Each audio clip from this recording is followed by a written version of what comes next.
جمعے کے دن والدین کی قبر پر جانا، کیا جمعہ کے دن والدین میں سے کسی کی قبر کی زیارت کی کوئی خاص فضیلت ہے؟ ارسلان صاحب راولپنڈی سے۔ نہیں جناب، لوگ آج کل جمعے کے دن یا عید کے دن قبرستان جا رہے ہوتے ہیں، اس کی کوئی حیثیت نہیں ہے۔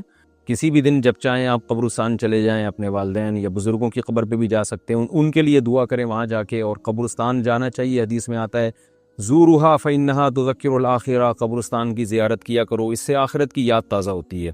لیکن اس کے لیے دن متعین نہیں ہے۔ جمعے کو اس نیت سے جانا کہ اس دن ثواب زیادہ ملے گا، تو یہ پھر بدعت ہے۔ والد کی وفات کے بعد روزانہ قبرستان جانا، میرے والد کے انتقال کو 8 مہینے ہو گئے ہیں، میں روزانہ قبرستان جاتا ہوں، وہاں جا کر سورہ یاسین وغیرہ پڑھتا ہوں، تو کیا روزانہ وہاں جانا بدعت ہے؟ بہت سے لوگ اس سے روکتے بھی ہیں۔ یونس صاحب انڈیا سے، دیکھیں سورہ یاسین پڑھنے کے لیے جانا تو بدعت ہے۔ سورہ یاسین تو کہیں سے بھی پڑھی جا سکتی ہے، یہاں بھی پڑھی جا سکتی ہے، وہاں بھی پڑھی جا سکتی ہے۔ آپ اگر صرف زیارت کے لیے جاتے ہیں تو 2 زیارتیں ہو سکتی ہیں۔ تو قبرستان کی زیارت کے لیے جانا، وہ تو نبی صلی اللہ علیہ وسلم نے حکم دیا، فرمایا زورھا فإنھا تذکر الآخرہ، قبرستان کی زیارت کیا کرو، اس سے آخرت کی یاد تازہ ہوتی ہے۔ تو جتنی زیادہ زیارت کریں آپ، روزانہ جائیں، روزانہ آخرت قبر کو یاد کرنے کے لیے تو روز جانا بھی فضیلت ہے، اس میں کوئی ممانعت کی کوئی دلیل نہیں، کیونکہ جب نبی نے حکم دے دیا تو ہر آدمی اپنی استطاعت کے بقدر جا سکتا ہے۔ دوسرا مسئلہ ہے اسپیشل والد کی قبر کے لیے جانا، تو اس کا بھی حدیث سے ہمیں ثبوت ملتا ہے۔ نبی صلی اللہ علیہ وسلم نے اللہ سے اجازت مانگی کہ اپنی والدہ کی قبر کی آپ کو اجازت دی جائے، ان کی زیارت کی، تو اللہ نے اجازت دے دی۔ تو والدہ سے محبت تھی، اسی وجہ سے رسول اللہ صلی اللہ علیہ وسلم اپنی والدہ کی قبر کی زیارت کے لیے گئے۔ تو انسان کو جس سے محبت ہوتی ہے، ظاہر ہے اس کی ہر چیز سے محبت ہوتی ہے۔ تو والد سے اگر آپ کو محبت ہے تو ان کی قبر کی زیارت کا دل چاہتا ہے انسان کا، میں جا کے اپنے والد کی قبر کی زیارت کروں۔ لیکن اسپیشل دعا مانگنا کے لیے جانا یا تلاوت کے لیے جانا، اس میں جانے کی ضرورت نہیں ہے، وہ دعا ہر جگہ سے قبول ہوتی ہے، ایصال ثواب ہر جگہ سے ہوتا ہے۔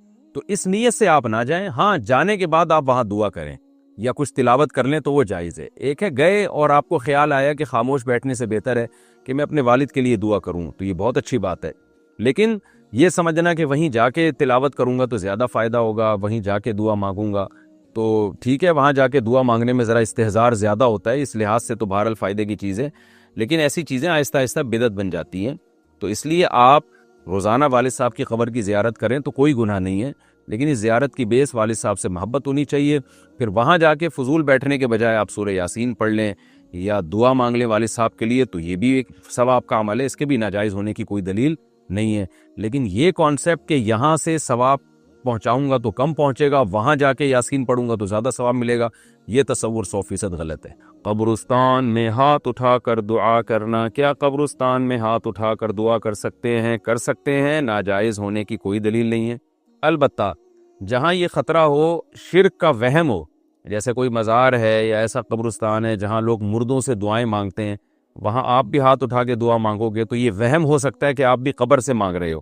تو ایسی وہم والی جگہوں پہ بہتر یہی ہے کہ ہاتھ اٹھا کے دعا نہ مانگی جائے، تاکہ شرک کا دروازہ نہ کھلے اور لوگ آپ کے بارے میں بدگمان نہ ہو۔ لیکن جہاں ایسا نہیں ہے، جیسے سعودی عرب میں تو اس کا تصور نہیں ہے کوئی قبر سے مانگ رہا ہو، تو وہاں اللہ کا فضل ہے کہ یہ قبر پرستی نہیں ہے وہاں، جیسے ہمارے انڈیا پاکستان میں جو بدعتیوں نے شروع کی ہوئی ہے، سعودی عرب میں تصور نہیں ہے۔ اب وہاں اگر کوئی ہاتھ اٹھا کے دعا مانگ رہا ہے تو کوئی وہم بھی نہیں کر سکتا کہ قبر سے مانگ رہا ہے۔ لیکن بہرحال ذرا سا بھی وہم کا اندیشہ ہو کہ قبر سے تو نہیں مانگ رہا، تو پھر ہاتھ اٹھا کے دعا نہیں مانگنی چاہیے۔ میرا معمول یہ ہے کہ میں جب قبر پہ دعا مانگتا ہوں تو ہاتھ جب اٹھاتا ہوں تو رخ قبلے کی طرف کر لیتا ہوں، اس میں یہ فائدہ ہوتا ہے کہ یہ وہم ہی ختم ہو جاتا ہے۔ تو آپ کا رخ قبر کی طرف ہو اور پھر قبلے کی طرف ہو، تو صاحب قبر کے لیے آپ دعا مانگ لیں تو یہ کوئی حرج نہیں ہے اس میں۔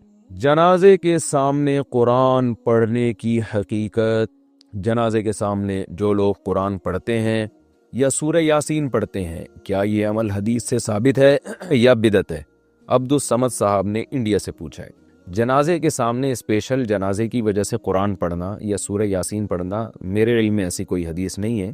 تو اور جب تک جنازے کو نہلایا نہ گیا ہو تو اس کے سامنے تلاوت کرنے کو فقہاء نے غلط لکھا ہے، ناجائز لکھا ہے۔ تو جب تک جنازے کو نہلایا نہ جائے تو پھر نہلانے کے بعد آپ اس کے سامنے قرآن پڑھ سکتے ہیں، لیکن کوئی سنت عمل نہیں ہے۔ ہوتا یہ ہے کہ جب جنازے کو نہلا کے لایا جاتا ہے، گھر میں رکھا جاتا ہے، تو جب تک یعنی نماز جنازہ کے لیے لوگ جمع نہیں ہوتے، میت کو گھر میں رکھا جاتا ہے، تو اس دوران علماء یہ کہتے ہیں کہ اس کے پاس بیٹھ کے قرآن کی تلاوت کریں. وہ اس لیے کہتے ہیں کہ ورنہ اگر تلاوت نہیں کریں گے تو ادھر ادھر کی فضول باتیں کرنا شروع کر دیں گے لوگ, غیبتیں بھی شروع کر دیتے ہیں. اب جنازہ رکھا ہوا ہے تو بہتر ہے نا کہ اللہ کو یاد کیا جائے, اللہ کا ذکر کیا جائے, آخرت کی یاد کو تازہ کیا جائے. تو علماء اس لیے کہتے ہیں کہ وہاں بیٹھ کے قرآن پڑھ لو, یا سورہ اخلاص پڑھ لو, سورہ یاسین پڑھ لو, کوئی بھی سورت پڑھ لو, تاکہ آپ فضول چیزوں میں اپنا ٹائم برباد نہ کریں. اس وجہ سے کہا جاتا ہے. اور اس میں پھر جنازے کی میت کے اصالِ ثواب کی نیت بھی کی جا سکتی ہے, کیونکہ اس میں بہرحال فقہا کا اختلاف ہے کہ میت کے لیے قرآن پڑھنا جائز ہے یا نہیں ہے. اور صدقے کے بارے میں تو ہمیں حدیث ملتی ہے کہ آپ صلی اللہ علیہ وسلم سے صحابیہ نے پوچھا فَأَتَصَدَّقُ عَنْهَا, میری ماں کا انتقال ہو گیا, میں صدقہ کروں؟ آپ نے فرمایا ہاں. تو جمہور علماء نے اس سے استدلال کیا کہ جب صدقہ بھی ایک نیکی ہے تو وہ نیکی پہنچائی جا سکتی ہے میت کو, تو اس میں ایک علامت بیان کی ہے کہ کوئی بھی نیک عمل پہنچایا جا سکتا ہے. تو قرآن کی تلاوت بھی نیک عمل ہے. بعض فقہا کہتے ہیں کہ نہیں, صدقہ تو جائز ہے کیونکہ حدیث میں صدقے کا ذکر ہے, تلاوت کا ذکر نہیں ہے, لہذا تلاوت جائز نہیں. تو اختلاف رائے ہے اس میں. بر صغیر میں چونکہ فقہ حنفی کو فالو کیا جاتا ہے, اور میری رائے میں فقہ حنفی کی دلیل بہت مضبوط ہے, کیونکہ احادیث میں آپ صلی اللہ علیہ وسلم نے ہمیشہ اصول یہ رہا ہے کہ جزئیے کے ضمن میں کلیات سکھائے جاتے ہیں. جیسے قرآن میں آتا ہے نا لا تقل لہما اف, ماں باپ کو اف مت کرو, تو یہ ایک مثال ہے, مطلب یہ کہ تکلیف نہ دو. تو اسی طرح جو حدیث میں آتا ہے صدقہ کر سکتے ہو میت کے لیے, تو ایک مثال ہے, مطلب یہ کہ کوئی بھی نیکی کی جا سکتی ہے. اور دوسری بات یہ کہ حنفیہ کا جو قول ہے نا اس میں ذرا وسعت زیادہ ہے, اللہ کی رحمت کو آپ پھیلا دیتے ہیں کہ بھئی اگر میت کے لیے تلاوت بھی جائز ہونے کا ہم فتویٰ دیں گے تو اس سے اس بہانے لوگ تلاوت کریں گے, ثواب حاصل کریں گے, اور اللہ سے امید ہے کہ اللہ اس میت کو ثواب پہنچائے گا. تو اچھا ہے نا, اللہ کی رحمت سے اچھی امیدیں لگائیں. تو ویسے بھی شریعت کا مزاج ہے کہ جس چیز میں رحمت والا عنصر غالب ہو اس قول پہ آپ کو فتویٰ دینا چاہیے. یہ ہماری رائے ہے. اگر کوئی اس سے اختلاف کرتا ہے تو وہ اس کا اپنا مسئلہ ہے. تو اس لیے جنازے کے پاس قرآن پڑھنا الگ سے کوئی اس کی فضیلت ہمارے علم میں نہیں ہے حدیث میں, لیکن کہا اس لیے جاتا ہے کہ وہاں بیٹھ کے ادھر ادھر کی باتیں کرنے سے بہتر ہے کہ آپ قرآن پڑھ لیں. البتہ قرآن خوانی میت کے لیے یہ جائز نہیں ہے, کیونکہ قرآن خوانی کو کہتے ہیں کہ لوگوں کو قرآن پڑھنے کے لیے جمع کرنا. تو قرآن پڑھنے کے لیے جو جمع ہے نا, تو اجتماعی عمل کے لیے ثبوت ضروری ہے, یہ خوب ذہن میں رکھیں. جیسے آپ اپنے طور پر 2 نفل کبھی بھی پڑھ لیں جائز ہے, لیکن اگر آپ لاؤڈ سپیکر میں اعلان کرتے ہو یا کارڈ چھپواتے ہو یا منادی کراتے ہو آؤ میں اشراق کے 2 نوافل پڑھ رہا ہوں, تمام حضرات سے گزارش ہے کہ مسجد میں آ جائیں, اب یہ اجتماعی عمل بن گیا, یہ بدعت ہو جائے گا. تو اجتماع کے لیے آپ کو دلیل کی ضرورت ہے. اس لیے علماء کہتے ہیں کہ اجتماعی قرآن خوانی یہ بدعت عمل ہے, کیونکہ یہ ایصال ثواب کے لیے آپ ایک عبادت کر رہے ہیں, اور اجتماعی سطح پہ تو ہمیں نہیں ملتا صحابہ کرام میں کہیں کسی نے کبھی اجتماع کیا ہو. حضرت ابو بکر کا انتقال ہوا, کہیں نہیں ملتا کہ حضرت عمر نے تمبو لگایا ہو اور سب لوگوں کو جمع کر کے ان کی قرآن خوانی کی ہو. حضرت عمر کی شہادت ہوئی تو کہیں نہیں ملتا کہ حضرت عثمان نے ان کے لیے قرآن خوانی کی ہو. یہ ثابت نہیں ہے, اور اس پر علماء کے فتاوی بھی موجود ہیں. البتہ برکت کے لیے قرآن خوانی ایک الگ چیز ہے. برکت کے لیے یعنی مکان دکان کی برکت میں جو قرآن خوانی ہے وہ عبادت نہیں ہے, وہ از قبیل رقیہ ہے, رقیہ دم. تو اس کے لیے ثبوت کی ضرورت نہیں ہے. لیکن بہرحال بعض علماء اس کو بھی بدعت اس لیے کہتے ہیں, بدعت تو نہیں یعنی بدعت کی تائید کا ذریعہ بنتی ہے. تو بعض علماء کہتے ہیں کہ اس زمانے میں برکت کے لیے بھی قرآن خوانی نہیں کرنی چاہیے, بلکہ برکت کے لیے گھر کے اپنے لوگ مل کے قرآن پڑھ لیں یا نماز پڑھ لیں یا دعا مانگ لیں. لیکن بہرحال اگر کوئی برکت کے لیے قرآن خوانی کرواتا بھی ہے تو اس کی بہرحال گنجائش موجود ہے. احتیاط اسی میں ہے کہ اس کو ترک کیا جائے, کیونکہ لوگ ایصال ثواب اور برکت والی قرآن خوانی میں فرق محسوس نہیں کرتے, تو وہ دونوں کو ایک ہی سمجھتے ہیں. اس سے پھر بدعت کی تائید ہوتی ہے. یخشونا, ڈرو اس سے. سوال پیدا ہوتا ہے جو پالنے والا ہوتا ہے وہ کوئی ڈرنے کی چیز تھوڑی ہوتا ہے. ارے بھائی جو آپ کا ماں باپ پالتے ہیں تو ماں باپ سے ڈرا جاتا ہے یا محبت کی جاتی ہے؟ ابا کہتے ہیں مجھ سے ڈرو بس. کہیں گے ابا کیوں, آپ کیا کچھ چنگیز خان کی اولاد ہو جو آپ مجھے کہہ رہے ہو کہ مجھ سے ڈرو؟ امی کہہ رہی ہے بیٹا مجھ سے ڈرو. کیوں امی, آپ کے سر پہ سینگ لگے ہوئے ہیں بھائی, کیوں ڈروں؟ تو اب یہی سوال ہم اللہ سے کرتے ہیں یا علماء سے کرتے ہیں جو قرآن زیادہ جانتے ہیں کہ بھئی اللہ سے کیوں ڈریں. تو علماء نے لکھا ہے یہ مجاز بحرف مضاف ہے. تھوڑی گاڑی اصطلاح ہے, اس کو میں آسان کر کے سمجھاتا ہوں پھر بیان ختم کرتا ہوں. مجاز بحرف مضاف کہتے ہیں کہ ہم کلام میں بہت سے ایسے الفاظ استعمال کرتے ہیں جن میں ان شارٹ ہم بات کرتے ہیں. ایک لفظ کیا ہوتا ہے موضوع, جیسے میں نے بھی کہا نا کہ آپ گاڑی کوئی غلط پارک کرے تو ہوا نکال دیں, ان کی ہوا نکال دیں, تو ان کی کا مطلب کیا, ان کی گاڑی کی. تو ان شارٹ کیا کہہ دیا, ان کی, حالانکہ ان کی ہوا نکلی تو ان کا وضو ٹوٹ جائے گا اور کچھ بھی نہیں ہوگا. تو یہ گاڑی پنچر ہو گئی ہے, ہم کہتے ہیں نا بھائی گاڑی کیا ہو گئی ہے, پنچر, حالانکہ گاڑی کا ٹائر پنچر ہو. کہتے ہیں یار میں 3 پلیٹیں کھا گیا آج تو بریانی کی. ارے تو بریانی کی پلیٹیں کیوں کھا گیا؟ جو کھانے کی چیز تھی وہ تو نے کھائی نہیں، پلیٹیں کھا گیا۔ تو کیا مطلب ہے اس کا بھائی؟ پلیٹیں کا مطلب کیا ہے کہ پلیٹوں میں جو بریانی، لیکن اتنی تفصیل میں کہ پلیٹوں کے اندر جو بریانی تھی وہ میں کھا گیا، یہ انسان کے پاگل ہونے کی علامت۔ کہ بھائی سامنے سب سمجھدار ہیں، ان کو پتا ہے کہ پلیٹ نہیں کھائی جاتی، پلیٹ تو ایک پیمانہ ہے یہ بتانے کے لیے کہ اتنی کھائی ہے، تو وہ پلیٹ کا نام لے لیتا ہے، بھائی پلیٹ کھا گیا، یعنی اتنی بریانی جتنی ایک پلیٹ میں آ جاتی ہے۔ تو اسی طرح یاد رکھو، قرآن میں جہاں بھی آتا ہے اللہ سے ڈرو، اللہ سے ڈرتے ہیں، تو مراد اللہ کی نافرمانی سے بچنا، اللہ کی نافرمانی سے اور اللہ کے عذاب سے ڈرنا، کیونکہ ایسا محبوب اور ایسا پالنے والا جس کے اتنے احسانات ہوں، اصل تو یہی ہے کہ اس سے محبت کرو، لیکن ایسے کی نافرمانی پھر چھوٹا جرم نہیں ہے، یہ محبت کے تقاضوں کے خلاف ہے۔ تو چونکہ جس کو محبت بہت ہو، جس کے احسانات زیادہ ہوں، اس کی نافرمانی کرنا پھر جرم بھی زیادہ ہے۔ آپ کسی پڑوسی کی نافرمانی کریں اتنا جرم نہیں ہے، ابا کی نافرمانی کریں گے تو جرم کی نوعیت بڑھ جائے گی۔ وہی نافرمانی، تبھی تو یہ غیر مسلم کہتے ہیں جرم کر لیا تو جہنم کی آگ کیوں ہے؟ بھائی قتل کر لیا تو قیامت میں قرآن میں کیا آتا ہے؟ جہنم کی آگ میں صدیوں تک جلتا رہے گا قاتل۔ سوال پیدا ہوتا ہے بھائی قتل کر لیا تو ایک جرم کیا تو اس کا سزا کیا ہونی چاہیے؟ اس کو بھی قتل کر دو، تو اللہ تعالیٰ اس کو بھی قیامت میں زندگی دے، قتل کر دے، یا کوئی ایسی سزا دے ختم کر دے، اتنا عرصہ کیوں جلے گا؟ بات یہ ہے کہ جس کی نافرمانی کی جاتی ہے نا، جس کی، اس سے جرم کی سنگینیت بڑھتی بھی ہے اور کم بھی ہوتی ہے۔ دیکھو آپ کے پڑوس میں کوئی صاحب رہتے ہیں، آپ چلتے ہوئے جا رہے تھے، انہوں نے کہا یار بیٹا ذرا کولر سے پانی نکال کے دینا، آپ نے کہا انکل مجھے دیر ہو رہی ہے میں جا رہا ہوں، چلے گئے آپ۔ یہ بھی غلطی ہے، اخلاقیات کے خلاف ہے۔ لوگ کہیں گے یار بڑا برا آدمی ہے، اچھا نہیں کیا، لیکن وہی آپ کے والد محترم ہے، کہہ رہے بیٹا میں پیاسا ہوں، پہلے مجھے پانی پلا دو، پھر انڈے لینے چلے جانا، دہی لینے چلے۔ ہم تو وہی جو سارے دن میں کرتا ہوں وہ مثالیں بھی وہی آ رہی ہوتی ہیں، پھر آپ چلے جانا انڈے لینے کے لیے۔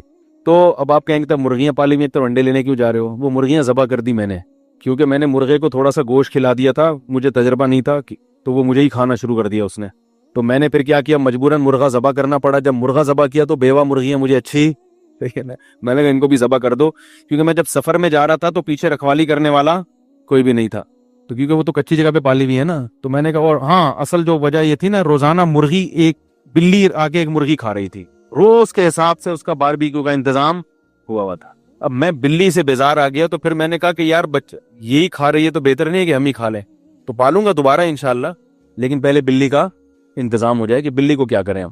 تو پھر وہی بات، کہاں کیا بات ہو رہی تھی بھائی؟ جو بات چل رہا تھا وہ جلدی سے سمیٹنا ہے بات کو۔ ہاں دیکھو ایک بوڑھا آدمی بیٹھا ہے، اس نے کہا بیٹا ذرا پانی پلا دو، آپ نے کہا انکل مجھے دیر ہو رہی ہے، چلے گئے۔ لوگ کہیں گے نا یار بوڑھا آدمی خدمت کر لیتا، لیکن وہی بوڑھا آپ کا باپ ہو، آپ کے والد ہوں، وہ کہہ رہے ہیں بیٹا پانی پلاؤ، آپ کہہ رہے ہیں نہیں مجھے دیر ہو رہی ہے۔ جرم کیا ہے؟ پہلے بھی پانی پلانے سے انکار کیا، اب بھی پانی پلانے سے انکار کیا، لیکن دونوں کی نوعیت میں فرق ہے، دونوں کی سزا میں بھی فرق ہے۔ حکومت کی بغاوت اور ہوتی ہے، اور ویسے اگر آپ کسی تھانے کے خلاف کھڑے ہو جاؤ گے اس کی سزا اور ہوتی ہے، ماں کی مخالفت کرو گے اس کی سزا اور ہے، اور ویسے ہی محلے میں کوئی خاتون ہے، بوڑھی خاتون، انہوں نے کوئی کام لگایا آپ نے نہیں کیا، اس کی سزا اور ہے، حالانکہ جرم بالکل ایک جیسا۔ تو یاد رکھو اللہ کے احسانات بہت زیادہ ہیں۔ اگر کوئی کسی قاتل کسی شخص کو قتل کرتا ہے تو اس کی دو الگ الگ نوعیتیں ہیں، ایک تو آپ نے اس کے ساتھ ظلم کیا، اس کی سزا تو یہی ہے کہ آپ کو بھی گردن اڑا دی جائے، ایک ہے کہ آپ نے کس کے حکم کو توڑا ہے، اللہ نے قتل سے منع کیا، لا تقتلوا انفسکم، ایک دوسرے کو قتل مت کرو، یہ بہت بڑا جرم ہے۔ آپ اتنی اللہ کی نعمتیں استعمال کر رہے تھے مگر پھر بھی اللہ کی مخلوق کو ناحق مارا، تو اللہ کہتے ہیں اس کی سزا تو دنیا میں گورنمنٹ دے دے گی، تمہیں پھانسی پہ لٹکا دے گی، اصل سزا کون دے گا؟ میں، جو میری نافرمانی کی، اس کی سزا آگ ہے، کیونکہ وہ جرم بہت بڑا ہے، خدا کو ناراض کیا، جس نے پیدا کیا، جس نے پالا پوسا بڑھایا، اس کو ناراض کیا، تو سزا بھی بہت بڑی۔ لیکن چونکہ اللہ مہربان بھی ہے، رحمان بھی ہے، لہذا اس نے مرنے سے پہلے توبہ کا آپشن بولو بھائی رکھ دیا، یہ اس کی رحمت ہے۔ لوگ کہتے ہیں یہ کیسا رحمان ہے کہ آگ میں ڈال دے گا؟ بھائی وہ انتقام بھی لیتا ہے، جرم کی سزا بھی دیتا ہے۔ رحمت ان لوگوں کے لیے ہے جو توبہ کر لیں، کیونکہ دنیا میں آپ کسی کی نافرمانی کریں گے تو توبہ کا آپشن دنیا کے قانون میں نہیں ہوتا۔ آپ نے سگنل توڑا، آگے گئے، پولیس والا روکا، آپ کہتے ہیں استغفر اللہ ربی من کل ذنب واتوب الیہ، وہ چھوڑ دے گا آپ کو؟ جبکہ اللہ نے کیا رکھا ہے؟ موت سے پہلے 100 دفعہ بھی جرم ہو، 100 دفعہ توبہ کا آپشن رکھا ہوا، یہ اس کی رحمت ہے۔ تو نوعیت بڑھ جاتی ہے جرم کی۔ تو میں یہ عرض کر رہا تھا کہ اللہ سے ڈرنے کا مطلب کیا ہے؟ اللہ کی نافرمانی سے